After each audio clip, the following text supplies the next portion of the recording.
Muchísimas gracias. Muy buenas tardes a todas, a todos. Es un placer poder compartir con ustedes esta conferencia que además tiene un tema, pues diría interesante, puedo decir apasionante, pero ha sido siempre un tema inquietante desde que la humanidad se llama humanidad y se refiere al destino de aquellos que, pues, dejando esta vida, según diferentes creencias, pueden comenzar o no un itinerario, un destino en la siguiente vida. Un tema, como digo, por demás interesante, pero incluso inquietante. El lugar de los muertos. Entonces, vamos a hablar acerca de cómo distintas y antiquísimas culturas han dado explicación a esta pregunta existencial, esta pregunta tan central del ser humano. Vamos a ver cómo ha evolucionado ese concepto, que además tiene pues múltiples interpretaciones y significados, cómo ha evolucionado el concepto y también cómo esta evolución ha ido de la mano de la representación, principalmente en el arte. El título que he elegido, El lugar de los muertos, seguramente ya lo habrán notado que es un título bastante genérico, porque justamente ese lugar de los muertos tiene diferentes significados. Puede ser desde un lugar lúgubre, un lugar venturoso, un lugar donde simplemente reina pues la inconsciencia, la inexistencia, o incluso un lugar de tormento o de castigo, o bien de retribución de la virtud o de algún aspecto de la vida, pues conveniente para el más allá o conveniente incluso para los dioses. Entonces, comienzo señalando esto, ¿verdad? Ese título genérico, porque después iremos viendo cómo se va concretizando en diferentes formas de ver la muerte y de ver el más allá. Así que, nuevamente, bienvenidas, bienvenidos. Y tenemos que trasladarnos inmediatamente hasta el Oriente Medio, puesto que ahí están los orígenes, diría, de este pensamiento, pero en realidad están los orígenes de todo, absolutamente de todo, de la escritura, de lo que conocemos como ese concepto de ciudad, la democracia, todo está ahí en Oriente y por supuesto pues ahí tenemos que ir a buscar también cómo es que han surgido estas ideas en torno al más allá. Vemos ahí en nuestro mapa está señalado principalmente pues esta zona, ¿no? Donde se encontramos pues los vestigios más antiguos de la civilización, de la escritura y por supuesto también de las preguntas, de las respuestas, ¿verdad?, existenciales del más allá. Esto que bueno, pues actualmente es lo que conocemos como Irak, ¿verdad?, Golfo Pérsico, una tierra pues tan doliente y pues prácticamente en todo momento de su historia, ¿verdad?, tan azotada por la violencia, pues justamente ahí, esa tierra que ahora se ha convertido en símbolo de enfrentamiento, en símbolo de guerra, curiosamente es también pues la cuna de todo lo que conocemos y designamos como civilización. Muy bien, pues ahí en estos vestigios de lo más antiguo que conocemos como la humanidad, las ciudades, la escritura, la cultura sumeria, posteriormente acadia, consideraban que lo que quedaba del ser humano, ¿verdad?, lo que diríamos alma, aunque no es un concepto que pertenezca a esta cultura, que es para que nos entendamos, pues estaban condenadas a vagar en un mundo sombrío, triste, que aunque no era propiamente un lugar de castigo, sí era pues un lugar, un destino lúgubre, aunque curiosamente, ¿verdad?, el estatus, muchas de las cosas que vivimos en vida, pues se reflejan en ese futuro después de la muerte. Por tanto, pues los guerreros, los grandes y virtuosos héroes, los más ricos, podían disponer de un lugar mucho más cómodo en ese lugar futuro, y además podían contar con algo de agua para no sentir la tortura de la sed en la otra vida. Entonces, hay un destino futuro, pero que de alguna manera refleja el estatus, ¿verdad? Pues cómo va a ser que, siendo un gran guerrero en esta vida, un noble, un rey, un dirigente, un sacerdote, cómo va a ser que en la otra vida, pues no tenga algo de los privilegios que he aprovechado en esta vida. Entonces ahí vemos cómo se comienza también, pues, a reflejar, ¿no? A lo que nos aferramos en esta vida, ¿no? Al estatus, al poder, a la preponderancia por alguna razón en la sociedad. Recurro a un fragmento del poema de Gilgamesh, ¿verdad? Que al menos como literatura, esta gran epopeya es, pues, lo más antiguo que conocemos, aunque por supuesto en arqueología y en estas pesquisas, ¿verdad?, de las culturas antiguas, sabemos que todo dato es provisional, porque al rato puede surgir por ahí otra tablilla, otro dato que nos dicen que no eran 5,000 años, sino que eran 8,000, o que eran 10,000, o que la escritura surgió mucho antes. Entonces, estos datos, por supuesto, son siempre provisionales, pero al menos hasta ahora, así como manifestación de la literatura puesta, ¿verdad?, por escrito, tenemos este poema de Gilgamesh, en el que encontramos ya una referencia a ese mundo, a ese itinerario que viene después. La ruta por cuyo trazado, leo lo que tienen en pantalla, nadie regresa. La casa cuyos moradores están sumidos en las tinieblas, donde el polvo es su manjar y el barro su alimento, cuyo vestido es el de los pájaros emplumados, y en la que sobre las puertas y cerrojos se esparce el polvo. Una descripción, ¿verdad?, bastante viva, pero que transmite esa pues desesperanza, ¿verdad?, esa tristeza que se vislumbra en este reino del más allá. Muy bien, estamos hablando aquí de 3,000, 4,000 años antes de nuestra era. Justamente en este territorio, ¿verdad?, que ya vimos, aquí aparece la imagen de un cementerio real en Ur de los Caldeos, como le decía, esa zona que identificamos como del Golfo Pérsico, actuales Irak e Irán. Justamente aquí en esta tierra de Ur es también donde comienzan las narraciones bíblicas.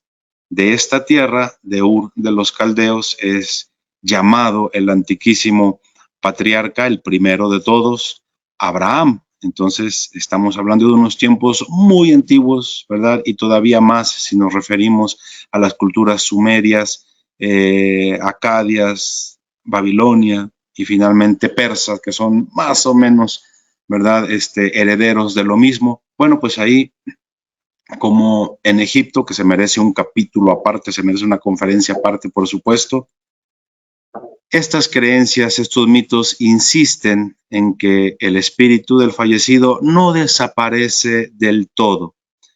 De ahí, como se apunta en el texto, la importancia ritual, es decir, cómo despedimos, cómo acompañamos al fallecido, incluso cómo lo proveemos, como los familiares o el pueblo, ¿verdad?, cómo lo provee para la otra vida, ya que pues seguramente le harán falta ciertos insumos, ciertos alimentos, ciertas armas, o incluso aquello que poseyó en vida hace falta para ese tránsito, y pues para el destino futuro. No es diferente de las creencias que pues encontramos también acá en nuestras culturas mesoamericanas, en nuestras culturas originarias, donde también pues se habla de un itinerario, de un camino, de ciertas pruebas por superar, de ciertos insumos que necesitamos para poder pues llegar al final de esa travesía. Pero muy bien, esto es muy, muy antiguo. Vamos a esta idea de inframundo. Vuelvo a lo genérico del tema, ¿verdad? El lugar de los muertos. Sin embargo, el futuro de los muertos, pues cambia de signo, ¿verdad? Dependiendo del estatus, dependiendo de la forma de muerte, de la forma de vida. Aquí todavía no tenemos una carga moral, esa va a venir mucho después, pero incluso depende del cumplimiento o no de ciertos ritos funerarios, de que se le provea al difunto o no de ciertas oraciones, de ciertos equipamientos. Puedo citar en este momento pues el libro de los muertos egipcio, ¿verdad? Que era una especie de acordeón, ¿verdad? Para que en la otra vida el muerto supiera qué hacer, supiera qué responder, supiera por dónde conducirse y no se perdiera. Pero nuevamente, el mundo egipcio pues merece un capítulo y muchos capítulos aparte, así que ojalá tengamos en algún momento pues la fortuna de encontrarnos con ese tema, porque bueno, ahora el tiempo apremia. Este nombre genérico, ¿verdad? El inframundo, ¿verdad? Según la visión clásica, y cuando digo visión clásica estamos ya apuntando sobre todo a la interpretación griega de estas realidades, es el término que engloba distintos reinos donde van a parar las almas tras la muerte. Distintos reinos, algunos más afortunados, otros pues claramente desventurados, pero vamos a ir acercándonos a estas distinciones. Uno de esos reinos, por supuesto, ¿verdad? Ya lo hemos escuchado y esto nos acerca ya a la mitología griega, es el Hades, situado en las entrañas de la tierra.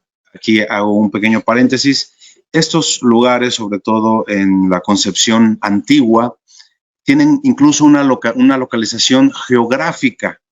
¿Sí? No estamos hablando propiamente de un reino espiritual, trascendente, del más allá, ubicado en un quién sabe dónde, sino que tienen incluso una localización geográfica que muchas veces se relacionaba con alguna cueva o incluso con el Gólgota, ¿no? Es el lugar donde fue crucificado Jesús. Nos vamos ya al medievo, ¿verdad? Pues ahí era la entrada también a los infiernos. Entonces tienen una localización física en el mundo griego, una localización geográfica separada del mundo por el Estigia, ¿no? El Estigia es un río, de hecho hay diferentes ríos, el río Lete, el Estigia, del cual si los difuntos bebían, pues automáticamente venía el olvido, el completo olvido de todo lo que había sido su vida terrena, y era un requisito, ¿verdad? El olvidar para poder entrar a este mundo, incluso poder ser regresado al mundo de los vivos. A ver, sí, por aquí dicen que sí se escucha, perdón, estaba yo viendo aquí los comentarios. Correcto. Entonces, hay una figura, ¿verdad? El barquero Caronte, que es el que lleva las almas de un extremo al otro de este río para que puedan internarse en el Hades. Que es el reino del dios que lleva el mismo nombre, ¿verdad? Hades y su esposa Perséfone. Muy bien. Continuamos. Bueno, aquí vemos una representación de Hades, otra de las figuras mitológicas que custodiaba la entrada al inframundo era el Cerbero o el Cancerbero, esta figura mitológica, ¿verdad? De este perro de 3 cabezas que impedía a los vivos ingresar al reino de los muertos o viceversa, ¿verdad? Al de los muertos escapar de este reino, porque son dos reinos completamente divididos, donde uno no puede estar en el reino que no le corresponde. Sin embargo, algunos héroes mitológicos transgredieron esta norma, como Orfeo y otros, ¿verdad?, que pudieron ingresar con alguna misión especial, que pudieron ingresar al mundo de los muertos y regresar. Esto es una idea común. De hecho, en el cristianismo, pues también existe esta figura de Jesús, que desciende a los infiernos, pero si ahorita podemos lo explicamos un poquito más, porque este infierno no se refiere a un lugar de castigo, es otra realidad distinta. Pero bueno, estamos en el mundo griego, así que no nos salgamos de él. Vemos aquí una representación, ya les digo que quería hacer énfasis en la representación en el arte. Este es un grabado de Gustave Doré, que es el que con mayor dramatismo ilustra esta inmortal obra de Dante, ¿verdad? Que es pues toda esta representación, ¿verdad? Del infierno, del limbo, incluso del cielo, en esa obra, ¿verdad?, que se llama La Comedia. Bueno, él la tituló La Comedia, después se le agregó La Divina Comedia. Muy bien. Entonces, pues así como en esta vida, ¿verdad?, aplican ciertas leyes, en aquella otra vida también hay algunos jueces. Aquí tenemos, pues, representados, ¿verdad?, a tres jueces, a los tres jueces del inframundo, que son Radamantis, Minos y Éaco. Los dos primeros, pues, fueron reyes de Creta, y lo que tienen en común, porque estos fueron pues unos personajes, reyes, semidioses, que pues tuvieron una existencia histórica. Entonces, pues lo que tienen en común es que fueron grandes hombres de leyes, que administraron la ley en sus diferentes reinos, que fueron justos, admirados por su justicia. Entonces, pues, qué mejor que asignarles a buenos jueces el juicio también en la vida futura.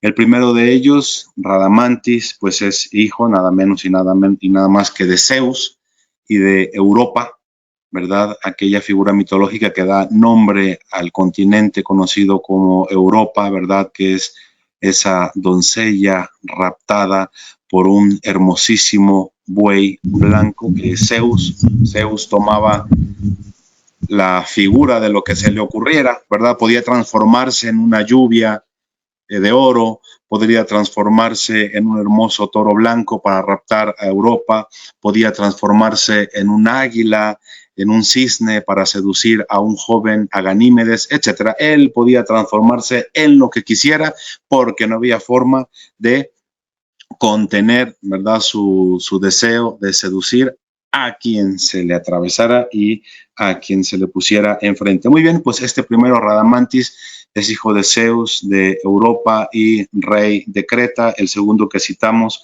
Minos, ¿verdad? Pues ese nos suena, ¿verdad?, por el Minotauro, ¿sí?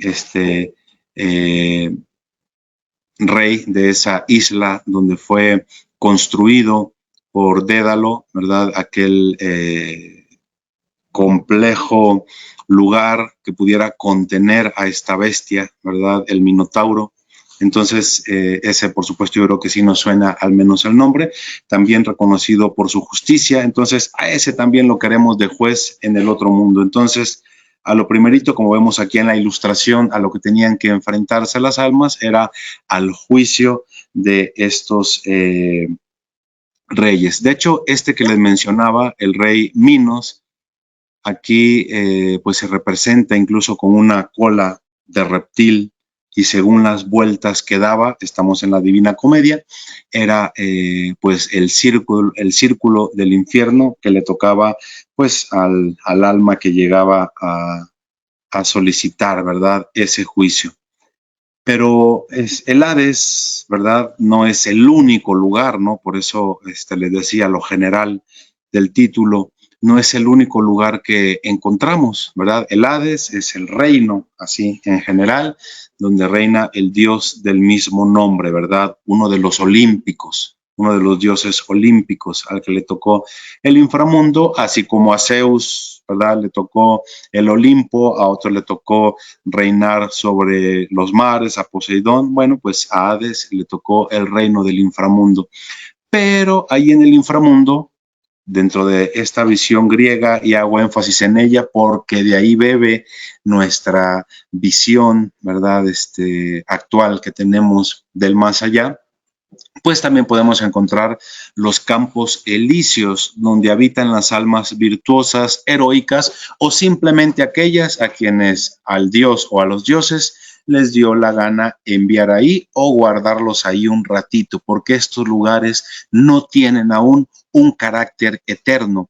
A veces estaban por 100 años condenados a lo que se le antojaba a la divinidad. Bueno, pues a los que mejor les iba eran a los que les tocaba ir a los campos elíseos. Por supuesto que los grandes héroes, los grandes gobernantes, ¿verdad? Los semidioses, etcétera, pues podían ir a pasearse tranquilamente por los campos elíseos. Suerte que no corrían aquellos que eran encerrados en el Tártaro, donde eran castigados aquellos que transgredían por alguna razón alguna de las normas de los dioses, o que simplemente los desairaban, o que les caían mal, o que por alguna razón querían deshacerse de ellos. Podían estar un tiempo y ser liberados, o podían quedarse ahí hasta que a los dioses se les antojase, ¿no? El Tártaro, por ejemplo, es lo más parecido a nuestra definición actual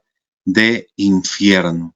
Ahí en el Tártaro fueron encerrados los titanes, los hecatónquiros, estas figuras primigenias, ¿no? Las primerísimas creadas por Urano y Gea, que como le salieron medio feuchos los hecatónquiros, pues tenían 50 cabezas, 100 brazos. De hecho, hecatónquiros quiere decir eso, ¿verdad? Los de los 100 brazos. Imagínense cómo estaban aquellos seres con 100 brazos, con 50 cabezas, los titanes, las titánides, que Urano dijo, estos están muy feos, vamos a mandarlos al Tártaro. Pero bueno, finalmente uno de esos titanes derroca a su padre Urano, confabulados con la madre, y ese titán es Cronos, quien también pues termina siendo derrocado por uno de sus hijos. Entonces, esta época es la que se le conoce como la época dorada, ¿no? De la mitología, la titanomaquia. Entonces, todos aquellos que eran derrotados eran encerrados en el Tártaro o bien liberados del Tártaro, como hizo Zeus, ¿verdad? Cronos en algún momento con sus otros hermanos, los titanes, o finalmente cuando Zeus, ¿verdad? Ya en la tercera generación se alza como el rey de los demás dioses, a aquellos transgresores se van a encerrar al Tártaro. Así que no es un lugar de castigo por una transgresión moral. Eso viene mucho después. Aquí la transgresión es pues prácticamente de simpatía o antipatía con los dioses. Pero había otro lugar más neutro, los asfodelos, que eran los márgenes del río, y parece que toma este nombre, asfodelos, de una flor, que era la que comían estas almas, que ni gozaban ni sufrían. Eran las que por alguna razón, porque no tenían la cuota, por lo que fuera, no podían pasar hasta el Hades. No eran destinados a los elíseos porque no fueron unos grandes gobernantes o guerreros o dioses o héroes, sino que pues más bien vagaban en la inconsciencia, bebían un sorbo del río Lete para olvidarlo todo y pues simplemente se dedicaban a vagar. Hay otro lugar, ¿verdad?, que es el Erebo, que es la morada de las Erinias, que también se les llama Furias, y donde estaba el palacio de Hades y Perséfone. Perséfone, pues la reina del inframundo, esta reina pues secuestrada ¿verdad? Que finalmente, bueno, pues termina aceptando, ¿no?, su papel como reina, porque sí, en principio Hades la secuestra, pero finalmente dice ella, acá voy a ser reina. Entonces no estaba tan mal, ¿no?, la propuesta de Hades. Muy bien, entonces vemos cómo hay diferentes niveles, diferentes lugares, dependiendo pues de cómo se vivió o del estatus que se tenía para pues disfrutar de ese futuro. Vemos aquí una representación, ¿verdad? Como les decía, el Tártaro es el lugar de castigo y de encierro. Aquí vemos una representación del encierro de los titanes. Uno de los titanes, por ejemplo, eran los océanos, había unas titánides también de los océanos, de la memoria, ¿verdad? Diferentes pues ideas no muy arquetípicas de la humanidad. Muy bien. Les hablaba hace rato de las furias, ¿verdad? Estas que habitaban en el Erebo, las erinias o las furias, que eran unas representaciones femeninas de la venganza o del castigo relacionado con las transgresiones familiares. Orestes fue el que asesinó a su propia madre, Clitemnestra. Entonces, aunque trató de huir de ese castigo, las furias llegaban inmediatamente a torturarte por haber atentado contra la propia familia. Por eso les digo que se trata de ideas muy arquetípicas, ¿no? Entonces aquí encontramos a Orestes perseguido, atormentado por las furias. Representan, por ejemplo, la venganza, el odio, el dolor. ¿Ves? Aquí tenemos, le están reclamando. Ven cómo las tres furias señalan. Aquí está Clitemnestra, asesinada, la están señalando y en su rostro se ve claramente cómo lo que le están recriminando, por lo que lo están atormentando es por la muerte de la madre. Y bueno, el rostro aquí atormentado, ¿verdad? Angustiado de Orestes, perseguido por las furias. Vamos a ver un ejemplo de uno de estos castigos, ¿verdad? Que era el de Tántalo, uno que se atrevió a engañar a los dioses, intentar quedar bien con ellos, pero resulta que no le funcionó. Vamos a ver este castigo porque se parece mucho a lo que nosotros hemos después reinterpretado como infierno.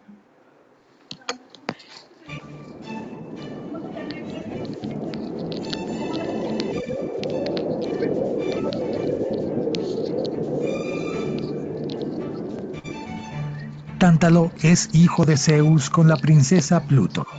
Debido a su noble linaje, gozaba de privilegios entre los dioses, pudiendo así compartir la mesa con los dioses en los banquetes del Olimpo. Por su posición privilegiada, él podía oír las conversaciones y tramas de los dioses. Tántalo, a pesar de recibir toda la hospitalidad por parte de las divinidades en sus idas al Olimpo, a veces no respetaba a sus anfitriones. Al volver del Olimpo, esparcía los secretos de los dioses que escuchaba durante los banquetes. En otra ocasión, robó de la mesa de los dioses un poco de néctar y ambrosía, que eran alimentos que conferían la inmortalidad, y por eso eran restringidos a los dioses. Debido a la omnisciencia de los dioses, estos tenían conocimiento de los actos de Tántalo.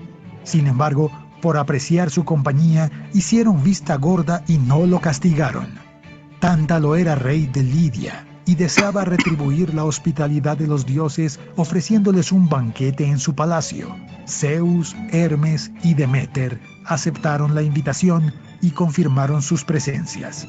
El rey agilizó los preparativos del banquete. Quería que el evento fuera perfecto y así recibiría aún más la gratitud de los dioses. Él llama a su hijo Pélope y dice: «Hijo mío, hoy tendrás el honor de compartir la mesa con nada más que los dioses del Olimpo». «Gracias, mi amado padre. Finalmente tendré el privilegio de, así como tú, estar a la mesa en presencia de mi glorioso abuelo». El joven Pélope sale radiante hacia su cuarto para prepararse para el banquete. Tántalo convoca al cocinero y le dice: «Hoy prepararás la más esplendorosa de las comidas para el banquete». El rey murmuró algo en el oído del cocinero que al escuchar no pudo ocultar su inquietud. Los dioses llegan al palacio y son recibidos con toda reverencia. El banquete comienza a ser servido por los presentes. Conversan sobre los más diversos asuntos. Entonces Zeus pregunta: «¿Dónde está mi nieto? Dijiste que él estaría entre nosotros». «No te preocupes, él está preparando una sorpresa para ti». Llega el momento del plato principal. El cocinero trae un bellísimo cocido con un aroma inigualable. La diosa Deméter, que estaba en una tristeza profunda debido a la partida de su hija Perséfone hacia el reino de Hades, decide devorar el cocido para olvidar un poco de su tristeza. Tántalo sirve a Zeus y Hermes el cocido. Los dos dioses se miran con desconfianza.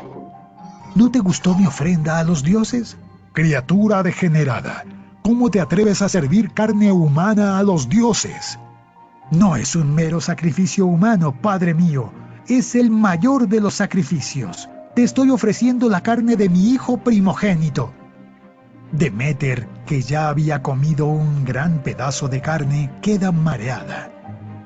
Fuimos condescendientes con tus crímenes en el pasado, pero lo que hiciste ahora merece ser castigado ejemplarmente. Tántalo fue enviado al Tártaro, donde sufrió un castigo terrible.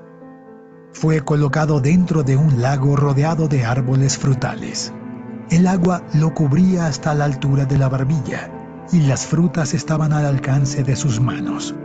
Pero Tántalo estaba constantemente afligido por una terrible hambre y sed. Cuando se bajaba para beber agua, el nivel del lago bajaba, impidiéndole beber.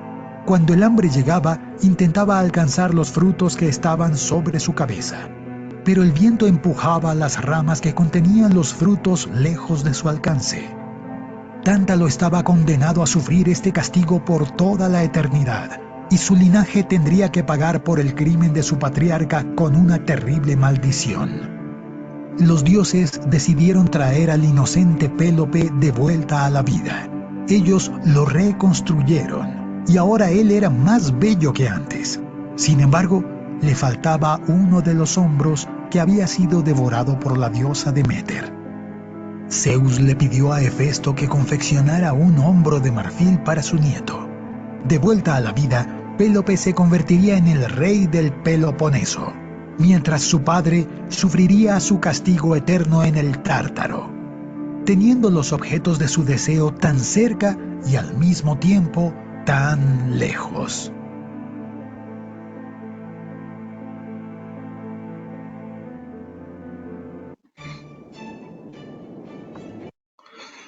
Muy bien, vemos cómo pues aquí ya se va afinando, se va perfilando esa idea, ¿no? de un castigo, de una retribución por alguna acción inadecuada, mala o simplemente inconveniente para los dioses, ¿no? En este caso, pues Tántalo, quien creyó que ofrecía pues un gran don, un gran sacrificio a los dioses, no fue así. De hecho, mencionó a Deméter. ¿Se acuerdan que hablábamos de la esposa Perséfone, de la esposa de Hades que había sido raptada?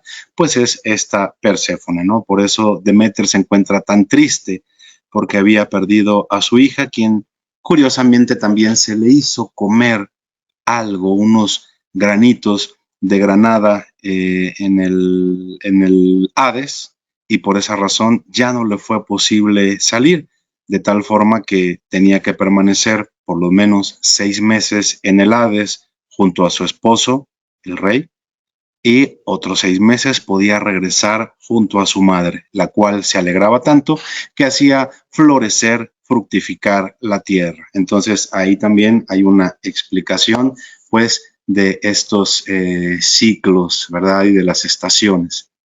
Muy bien, quienes nos transmiten principalmente todas estas historias, ¿verdad? Pues son los grandes poetas Hesíodo, Homero, quienes recogen ya todas estas narraciones hacia el siglo VIII, del siglo VIII al siglo IV antes de Cristo. Por esos siglos, por el siglo IV, es cuando existe una hegemonía en estas tierras de Medio Oriente, en donde estamos situados, existe una hegemonía del mundo griego, ¿verdad? Con el gran Alejandro, Alejandro el Macedonio, Alejandro Magno. De tal manera que todas estas noticias del mundo griego, y no solamente las noticias, sino incluso la lengua griega, es asumida por esta cultura y por eso es que las escrituras, ¿verdad? Pues cristianas se escriben precisamente en griego. Entonces, no solamente la lengua, sino muchas de estas ideas son las que pasan a formar parte de la visión pues cristiana, pero antes que ser cristiana, pues fue romana, ¿verdad? Fue griega, porque en el momento de la hegemonía romana, pues Roma tenía todo el poder militar, todo el poder bélico, pero Grecia tenía la grandeza de la cultura y la grandeza de espíritu, que esa pues fue asumida por los conquistadores, de tal manera que todas estas ideas griegas pasan a formar parte del bagaje cultural de pues el posterior imperio romano y por lo tanto también de nuestra forma de ver el mundo, ya que ese imperio romano pervivió a través de la fórmula cristiana, que es la que en cierto momento histórico, bueno, pues también nos llegan acá a estas tierras y son las que nos hacen ver de esa forma, pues la realidad de Dios, del más allá, del cielo, del infierno, todo esto lo decimos, aunque no lo sepamos, en griego, lo pensamos en griego. Muy bien, vamos a ver entonces qué es lo que pasaba con pues la contraparte hebrea, ¿no? La contraparte judía, porque pues la cultura es judeocristiana. Entonces, ¿cómo le llaman a este lugar de los muertos los hebreos? Seol o Sheol, como lo encontramos también escrito en algunos lugares. Pero aquí hay algo muy interesante, ¿no? Que mientras griegos, como lo vimos, están viendo, ¿verdad? Pues toda esta distribución de lugares diferentes a donde van las almas según el comportamiento o su suerte o el capricho de los dioses, mientras sumerios, acadios, babilonios también están pensando en un más allá. Resulta que entre los judíos no estaba muy claro. El primer testamento no nos habla con claridad, más bien todo lo contrario, de un más allá. Por ejemplo, en este pasaje del Eclesiastés, que también lo encontramos con el nombre de Coelet, dice, se va al lugar de los muertos, ¿y quién es exceptuado? Mientras uno vive hay esperanzas, que es mejor perro vivo que león muerto, pues los vivos saben que han de morir, mas el muerto nada sabe y ya no espera recompensa, habiéndose perdido ya su memoria. Amor, odio, envidia, para ellos ya todo se acabó. No toman ya parte alguna en lo que sucede bajo el sol. El Eclesiastés también nos sonará por aquellas frases, nil novum sub solem, nada nuevo bajo el sol, o aquella otra del comamos y bebamos, que mañana moriremos. Está en el Eclesiastés y vemos que no tienen, como en muchos otros lugares, no tienen la idea de una retribución futura, de una vida futura, sino más bien de una aniquilación en el momento de la muerte, una aniquilación completa. Muy bien, vamos a continuar. ¿Hay por ahí algún micrófono encendido? Entonces, por favor, verifiquen para que no distraigamos a los demás. Entonces, ¿existe aquí una verdadera idea de pervivencia del alma o destino futuro? No. En el Primer Testamento, no. En el mundo judío, no. Tanto que ya en tiempo de Jesús existen dos tipos de judíos enfrentados, dos partidos religiosos y políticos enfrentados, unos porque sí creen en la vida futura, los fariseos, otros porque aseguran que bondad, ventura y desventura se viven aquí en esta tierra. La bendición de Dios la recibimos aquí en esta tierra y después viene la aniquilación, que es el partido de los saduceos. Entonces ya encontramos esas dos ideas enfrentadas en tiempo de Jesús.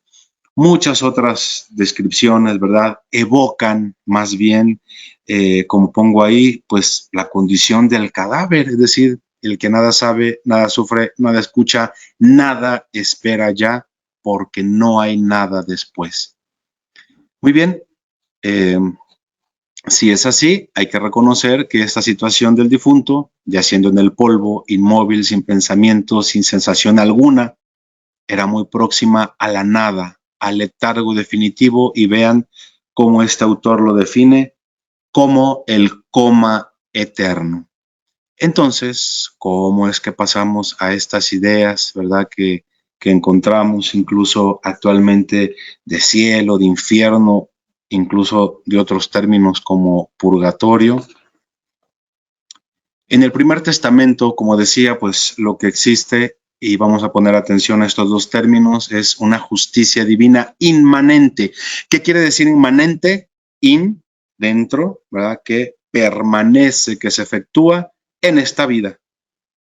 La justicia, la retribución, el castigo es en esta vida. La abundancia, la bendición la vas a ver en tus hijos, en que te vaya bien, en toda la aventura y la felicidad que puedas vivir en este mundo. Ahí te está ya retribuyendo Dios, ¿sí? Y hay esta otra idea de una justicia, ¿verdad? Retributiva, ¿sí? Si actúas bien, te irá bien. Esta idea en el Antiguo Testamento la vamos a encontrar un montón. Al justo le va bien, al justo lo bendice Dios. En cambio, ¿verdad? Al otro lo persigue la desgracia. Y pongo aquí esta pintura, ¿verdad? Nuevamente, ¿verdad? Nuestro recurso al arte, que es Job en el estercolero. Job es un personaje ficticio del Primer Testamento, el que pues tenía pues muchas riquezas, muchos hijos, una hacienda grande, mucho ganado. O sea, Job era el prototipo del hombre, de la persona bendecida por Dios. Entonces hay una discusión en el cielo entre los ángeles, uno que le dice, uno que es servidor de Dios, ¿verdad? Que se le conoce como Satán, le dice, claro, él te bendice y te reconoce y te alaba porque le va muy bien, porque le das todo. Déjame tocarlo en su hacienda, en lo que más le duele, y vas a ver cómo te maldice. Y así empieza una gran odisea, salen los defensores de Dios, tiene todo un esquema jurídico este libro. Si tienen curiosidad, vayan y léanlo, es toda una telenovela, ¿sí? Donde se refleja esta justicia retributiva y la idea también pues de gratuidad frente a Dios. Finalmente, Job pues recupera todas sus riquezas y se afirma esta idea de que la bondad pues la recibimos de Dios en este mundo y se manifiesta en la familia, en la aventura, en la hacienda. Muy bien. André Churaqui dice, en ninguna parte se trata entre los hebreos de un infierno donde se arreglarían las cuentas de esta vida. Esa idea no está. Esta idea aparece mucho más tarde en la época helenística, probablemente bajo la influencia persa. Muy bien. Vamos a ver qué términos aparecen en el Primer Testamento y en el Nuevo Testamento, que es, pues por supuesto, ¿no?, el bagaje cultural y religioso que recibimos. Con qué términos se refiere a estos mundos, ¿no?, donde pues van a dar las almas después de la muerte. Cito aquí el Salmo 114, no son los muertos los que pueden alabar a Yahvé, ni cuantos bajan al silencio. Nuevamente esa idea de que ahí ya no pasa nada. ¿Cómo se le llama a ese lugar? El Seol, pero no es un lugar, sino que la palabrita quiere decir simplemente el lugar del olvido. Similar al Hades, pues no precisamente, pero por lo menos sí engloba ese concepto con el cual pues se designa al lugar de los muertos, aunque aquí este lugar en el mundo judío es para el olvido, para el coma eterno. Hay un término muy interesante porque de ahí viene la mitad de nuestro concepto de infierno, que es el Gehenna, que es el nombre que el Nuevo Testamento da al destino de los malvados. Aquí ya se elabora y ya avanza un poquito la idea. Esa palabrita Gehenna, que es la que encontramos aquí, es la que luego, aquí está en griego, ¿verdad? Gehenna es la que luego, al surgir el Imperio Romano, al ser la hegemonía, al imponer el latín, traducen del griego Gehenna a la palabra latina infierno, inferi, que quiere decir simplemente lo que está debajo, así como inferior, por supuesto. ¿Sí? Muy bien. Aquí ya, esta es una cita del Nuevo Testamento. Si pues tu ojo derecho te es ocasión de pecado, sácatelo y arrójalo de ti, más te conviene que se pierda uno de tus ojos, que no que todo tu cuerpo sea arrojado al Gehenna. Vamos a ver de dónde sale este término y esta palabrita, ¿sí? Sabemos que el pueblo hebreo, el pueblo judío, ¿verdad?, se le promete una tierra que ya tenía dueño, una tierra que tiene que conquistar, que son la tierra de los pueblos cananeos, y comienzan a enfrentarse a todos los pueblos que ya estaban ahí. Entonces tienen que marcar distancia de sus costumbres, de costumbres que incluían incluso sacrificios humanos, que incluían la incineración del primogénito, la oferta, el sacrificio del primogénito al dios, que era un dios Moloch, se cita ahí en la Biblia, pero también en el mundo griego acabamos de ver, ¿no?, cómo Tántalo dice, pues le ofrezco, él no por el fuego, pero más o menos, porque les cocina a su hijo, pensando que con eso iba a quedar bien con los dioses. Entonces, esta idea del sacrificio, de la inmolación del primogénito está muy presente en el mundo antiguo. En el mundo judío esto es repugnante. Entonces tienen que marcar esa diferencia, de tal manera que incluso los lugares donde esto se llevaba a cabo eran lugares despreciables. Los centros de culto de las culturas, de las religiones, de las cuales tienen que tomar distancia, se convierten en intocables, en impuros, precisamente para que no te andes metiendo ahí y aprendas a serle fiel a este nuevo sistema religioso, a este nuevo Dios que se acaba de revelar, y ya no te andes metiendo donde no te llaman, ¿sí?, en otro templo, en otra cultura, en otra religión. Muy bien, pues este lugar donde se ofrecían este culto a estos dioses que eran, pues ya para esta nueva religión judía, eran abominables, o sea, ya no hay ni siquiera que voltear a verlo. Entonces, este lugar comienza a tener un significado, un simbolismo de un lugar maldito, ¿verdad? Un lugar impuro, maléfico, de idolatría. Entonces, este valle de los hijos de Hinón, pongo ahí una una cita del Primer Testamento donde se cita, dice, asimismo profanó a Tofet, que está en el valle del hijo de Hinnom, para que ninguno pasase su hijo o su hija por fuego a Moloch. ¿Ven? Está ya hablando de esas prohibiciones. Bueno, este lugar, pues por ahí no se puede hacer nada, ahí por supuesto no se puede sembrar nada, no se puede construir, no se puede usar porque es un lugar muy feo, ahí se ofrecían sacrificios humanos, no lo queremos. ¿Para qué puede servir ese lugar que además estaba cerca de Jerusalén? Miren, aquí pongo una foto, ¿verdad? Pues para qué pudiera servir ese lugar que tenía que quedar fuera de las murallas, pues solamente podía ser un tiradero, un basurero, incluso de cadáveres que tampoco se podían tocar, sobre todo si era una muerte trágica o cosas impuras. No. Échenlo ahí ese basurero y quémenlo. Por lo tanto, era un lugar que constantemente estaba ardiendo.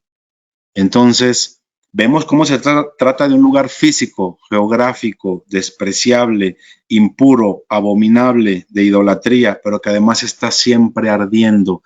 ¿Ven la idea del fuego?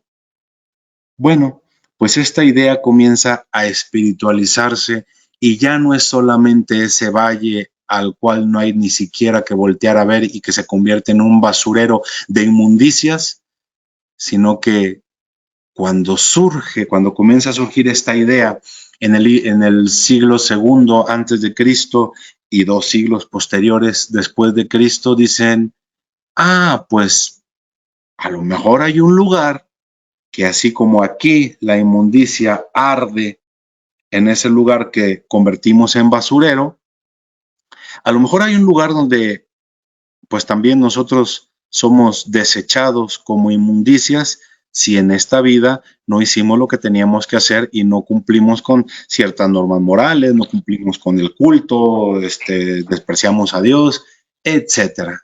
Entonces, se dan cuenta cómo pasamos de una idea de un lugar físico, ¿sí?, de un coma eterno, de una aniquilación, a la idea de que hay una vida más allá y hay una retribución moral.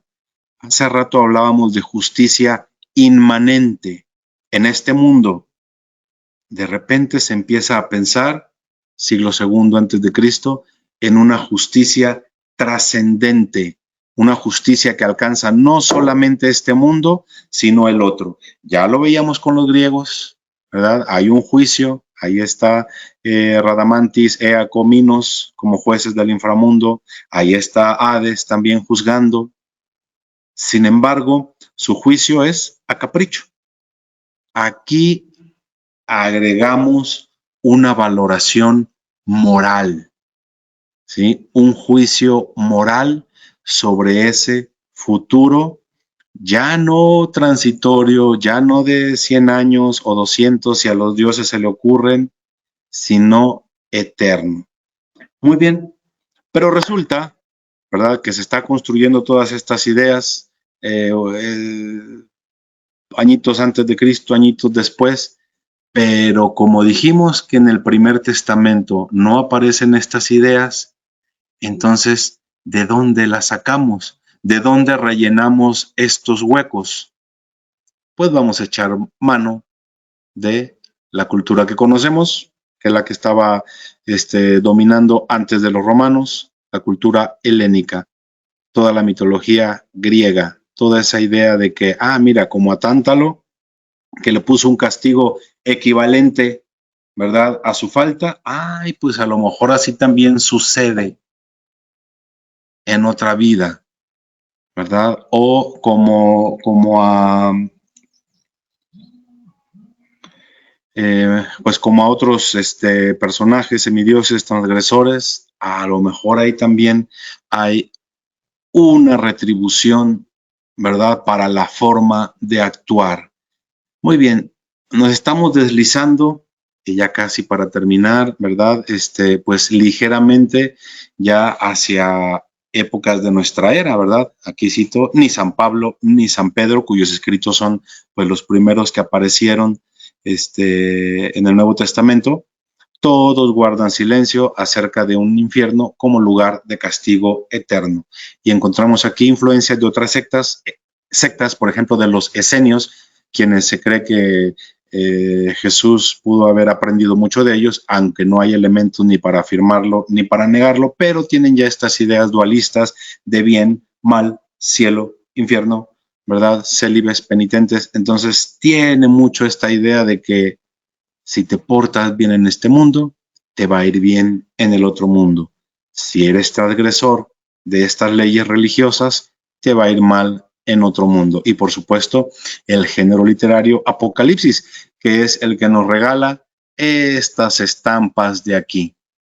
Bueno, si ya dijimos que los escritos antiguos, ¿verdad?, no dan para explicar toda esta idea de cielo, de infierno, de purgatorio que tenemos actualmente, ¿verdad? Sería ir demasiado lejos. Vamos a ver quién sí fue demasiado lejos y que fue la época medieval.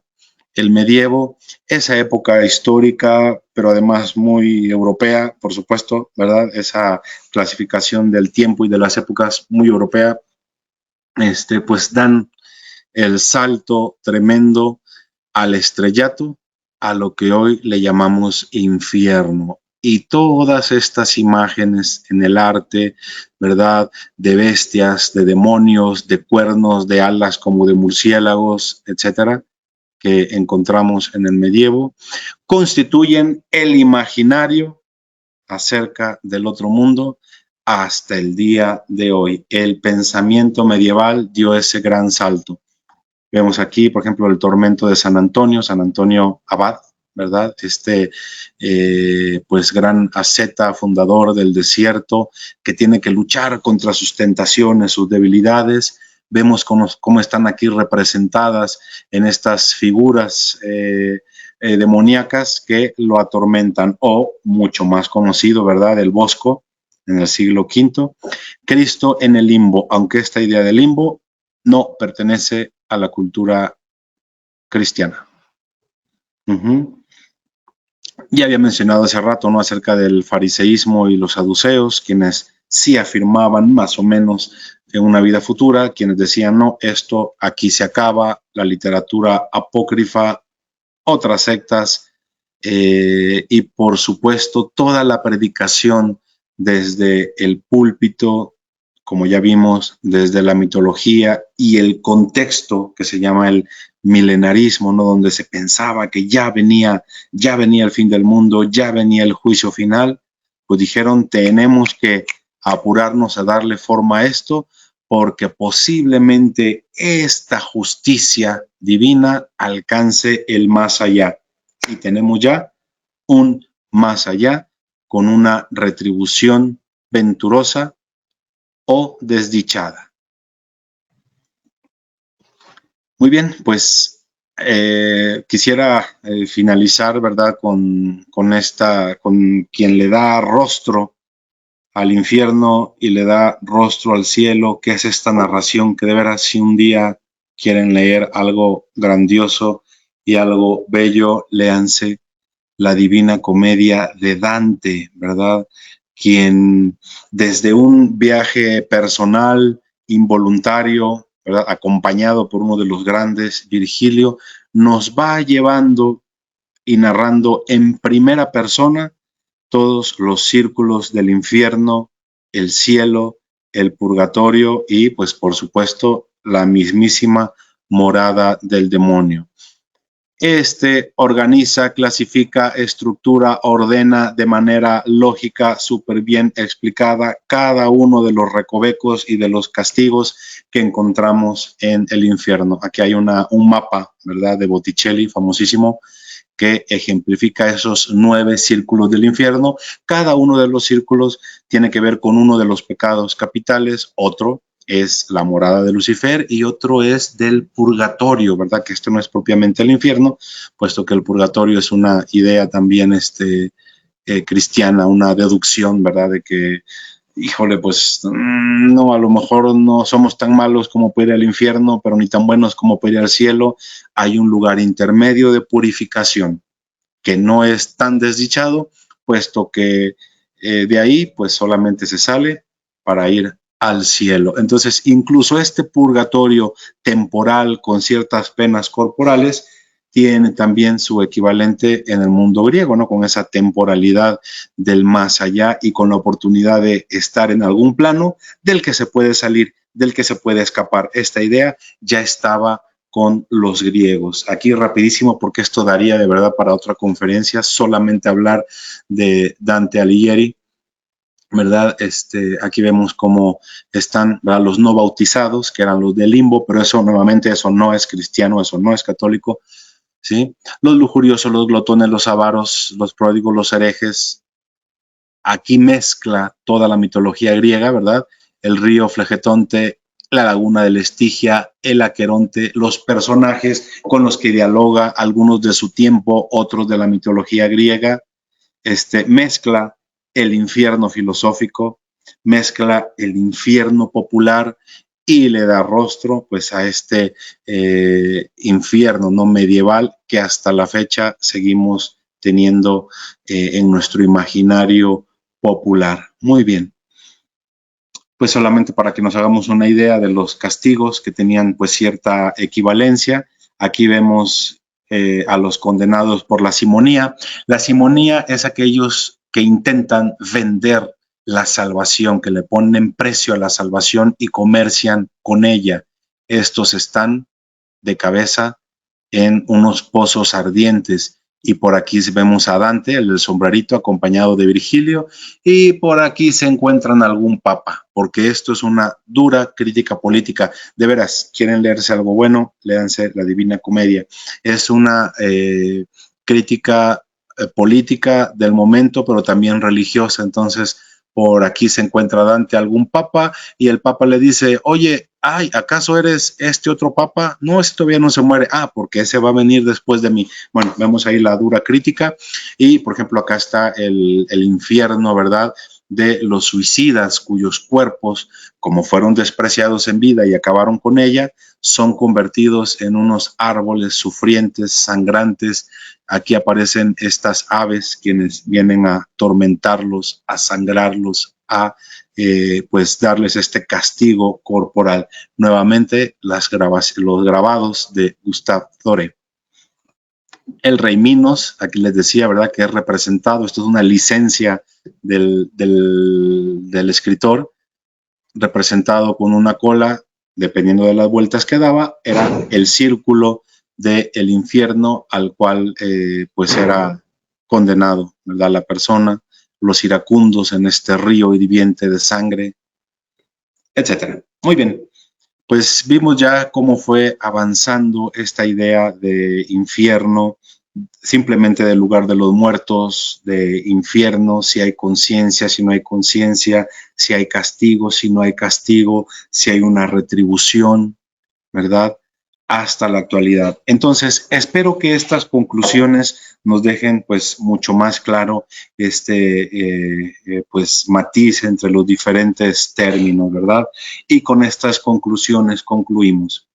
Las primeras noticias que conocemos sobre el inframundo están despojadas del concepto de castigo y muestran lugares de permanencia de las almas de los difuntos, a veces de una forma muy neutra, solamente pensar, a algún lado tienen que ir, pero ahí vagan, ahí están en la inconsciencia, o si al Dios se le antoja, sí son castigados, pero no está esta idea de castigo moral, ¿no? Por alguna transgresión de normas, ¿verdad?, de leyes, de mandatos, como no sea el capricho de los dioses. Las almas vagan sin propósito, a veces sin conciencia, la estadía es temporal, a voluntad de los dioses, se llega allí por capricho, por venganza de los dioses, por insuficiencia ritual, es decir, por no haber ofrecido los ritos adecuados. De hecho, hay por ahí uno que le hace una trampa a Hades, se pone de acuerdo con su esposa y le dice, no ofrezcas las honras fúnebres para poderme escapar del Hades, ¿verdad? Imagínense, este es el castigo de, ahorita se me viene el nombre, imagínense que por cumplir o no cumplir los ritos, pues podías incluso escaparte del inframundo. Muy bien. Entonces, por insuficiencia ritual, porque no tenías la oferta que tenías que pagar, el óvulo, etcétera, ¿no? Por el tipo de muerte sufrida, también aquí existe o existió eso en nuestras propias culturas, ¿verdad? A un lugar iban las muertas en el parto, a un lugar distinto iban los muertos en batalla, los transgresores, los que huyeron de la batalla, etcétera. La idea de retribución moral, es decir, de una justicia que se prolonga ya no solamente en este plano, sino que se prolonga a otro plano de existencia, de retribución moral y con carácter eterno, se consolida pues bastante tarde, a partir del siglo segundo, imagínense, el siglo segundo de nuestra era en el seno del cristianismo, y toma toda su coloratura, todo su rostro, toda su imaginería en la Edad Media. Ese tiempo que va más o menos entre el siglo V y hasta el siglo XV de nuestra era, aunque nuevamente es una idea muy europea. El lugar de los muertos está localizado geográficamente al sur de Italia, debajo del Calvario, en cuevas, en cavernas, en volcanes. Se describe como un gran pozo o caverna, brumoso, lúgubre, infranqueable. El Hades, el Seol y el actual infierno no son sinónimos. Los primeros son desdichados, pero no un lugar de torturas a causa de un juicio moral. El infierno cristiano sí lo es, sí está descrito de esa manera. Ese infierno en el medievo se afianza como un lugar de tormentos eterno y sin posibilidad de redención. De ahí no hay salida, no hay arrepentimiento, ahí no existe esperanza, a diferencia del purgatorio o el limbo, que no es doctrina cristiana. El purgatorio sí lo es, el limbo no.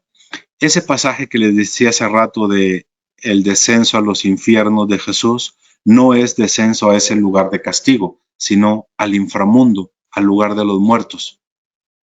El descenso a los infiernos, katá, ¿verdad? Aquí en griego, el katá vaino, katábasis se llama, o anábasis, la salida de los infiernos, o anástasis, la resurrección. De ahí viene ese nombre de Anastasio, ¿verdad? Es un arquetipo común, no está solamente en la cultura judio-cristiana, como vimos al principio. Enkidu fue a los infiernos, por ahí a rescatar algo también, tenía por ahí una encomienda. Orfeo fue a los infiernos a rescatar a su amada Eurídice. Ulises, Teseo, Hércules para cumplir uno de los trabajos, ¿verdad? De los trabajos de Hércules. Visitaron también el inframundo y Jesús visitó también el inframundo, ¿sí? La pena principal, esto sí es actual, ¿verdad? Es la actual doctrina. La pena principal del infierno consiste en la separación eterna de Dios, ¿verdad? Aunque en el imaginario común continúan, ¿verdad? Toda esta idea de las pinzas y las llamas. Más bien, lo que trata de expresar todo esto es el dolor, la frustración de la separación de Dios, ¿sí? Donde se afirma también la existencia del infierno, su carácter eterno y punitivo, a veces con demasiado detalle. Lo cierto es que esta doctrina, y ya como conclusión, es una amalgama de ideas mitológicas, arquetípicas, es decir, que forman parte de la estructura del ser humano, de la estructura mental del ser humano, y religiosas antiguas que siguen generando terror, indiferencia o al menos inquietud en la actualidad. Sigue siendo una idea en evolución. Pues hago énfasis, ¿verdad?, en que sigue siendo inquietante, porque es posible, ¿verdad?, que nos encontremos a veces en diálogo con personas que están en una etapa terminal, en una etapa final, o simplemente por la razón que sea, se encuentran atormentados o inquietos o cuestionados o curiosos por estas ideas y tengamos que dialogar con ellas. Vean este tríptico del juicio final, ¿verdad? Del siglo XV, en donde vemos claramente esta separación, ¿verdad? El infierno con ese elemento característico del fuego, de la punición y la entrada a la gloria. Sin embargo, es una idea que continúa en evolución, una idea inquietante, pero que sin duda se encuentra muy presente en nuestra cultura y muy presente en ciertas etapas de nuestra vida, y en algún momento tenemos que dialogar de forma personal con ella o con otros individuos, con otras personas. Bueno, pues con esta idea en evolución a lo largo de los milenios y de los siglos, y sin duda seguirá cambiándose, transformándose, añadiéndose, quitándose. Pues bueno, con esta idea concluyo agradeciéndoles su participación, agradeciéndoles su atención y por supuesto pues la oportunidad de poder tener esta conferencia con ustedes. Muchísimas gracias y nos vemos la siguiente vez.